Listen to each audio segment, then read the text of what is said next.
Dit is die maand van Oktober, die mooiste maand. Dan is die dag so helder, so groen in elke aand, so blou en sonder wolke, die hemel heerlik bo, so blomtuin vol van kleure, die asfal ou Karoo. In Louis Leipold's words, roughly translated and condensed, as it is October month in South Africa, a time of growth and colours, a time in which that which was once old and bare gets a new coat, a new chance, a new life. Thinking about where I've been these past few months, referred to not so lovingly as 2020, I've come up with this metaphor. Imagine in front of you a barren field filled with opportunity and hope. It is painstakingly prepared, grated, ploughed. Seeds are carefully selected, planted and nursed. Compost added to the soil, water from heavens supports its tiniest journey of first germinating, then sprouting, and finally breaking through the ground and showing great promise. Please bear with me, we are going somewhere with this. Weeds are pulled from each row, and finally, beautiful trees grow over the years, maturing slowly, yet showing strength and endurance. Finally, tiny fruits start appearing, becoming a bright red as they ripen. They are carefully harvested and left to naturally dry, their skins slowly turning pale and eventually being stripped off to reveal a bean inside. The protective layers removed and the crunchy little insides are slowly roasted in the fire to reveal its body and flavor. By this time, it is recognizable as the amazing aroma fills the air. We can just about taste its nurturing, nourishing warmth, its natural sweetness, and we are able to imagine the friendships, conversation, and energy that every cup holds. It is brought to my home, slowly ground into a medium texture. A spoonful is added to a carefully selected French plunger. The excitement grows as filtered water is added to the kettle and set to boil. The steamy, clear liquid is poured over the grains into the plunger for the final step. I wait in anticipation as the grains soak up their flavor. They are activated, and I watch as each little brown speck drinks up the fluid and slowly starts precipitating to the bottom.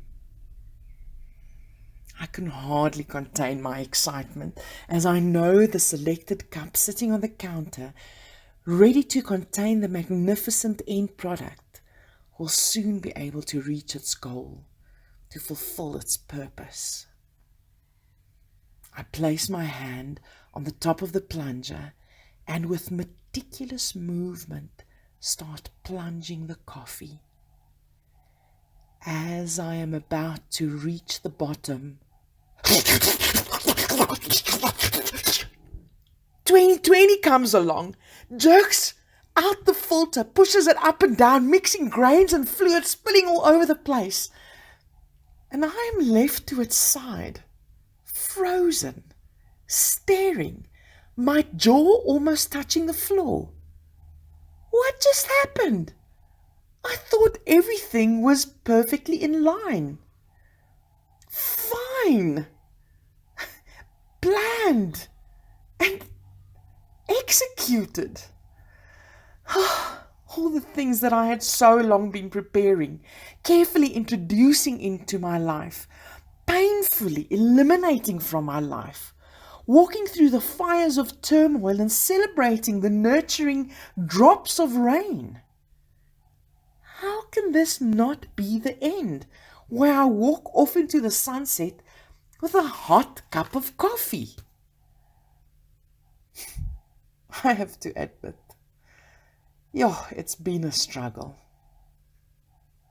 The hardest part for me was the unpredictability, the feeling of having absolutely no control, and surely being stuck. I want you to take a moment. Go inside and ask yourself if you can resonate with this. The unpredictability, no control, feeling stuck. If you also feel or have felt that jaw-dropping moment of looking at this year and thinking, what the heck? And then comes September, spring, sunshine, promises. And October, with all its beauty and magnificence, growth and fulfillment. And level 1. Two very definite things come up for me at the moment. A, God knows the process, the path, is more important than the product. And B, we are all being taken back to the part of that process or path where we rushed, faltered, were not present, or did not have the ability at the time to realize its impact and importance. What does this mean for us in our lives? Besides the fact that more work needs to be done before we can have that lovely cup of Java, it means the following. Firstly, we need to become mindful of what has been shown to us in this time. What is my challenge? Secondly, we need to connect to our highest selves, seeking guidance and direction. What is the way forward? Thirdly, we need to dig deep in our wisdom, our knowledge, our experience to find the way back to that challenge and develop the skill and insight to move through it with mindfulness. What resources do I need or can I apply? And lastly, we need to renew our trust in God's plan and hand in our lives. What is the gift that this holds for me? I cannot imagine that this is easy for anyone. It surely isn't for me. However, I choose to hold on to that which I have learned from Mother Nature, that spring follows winter and growth is inevitable. Just look around you. You will be amazed. Just look inside you. You will be amazed. Please be patient with yourself and with others.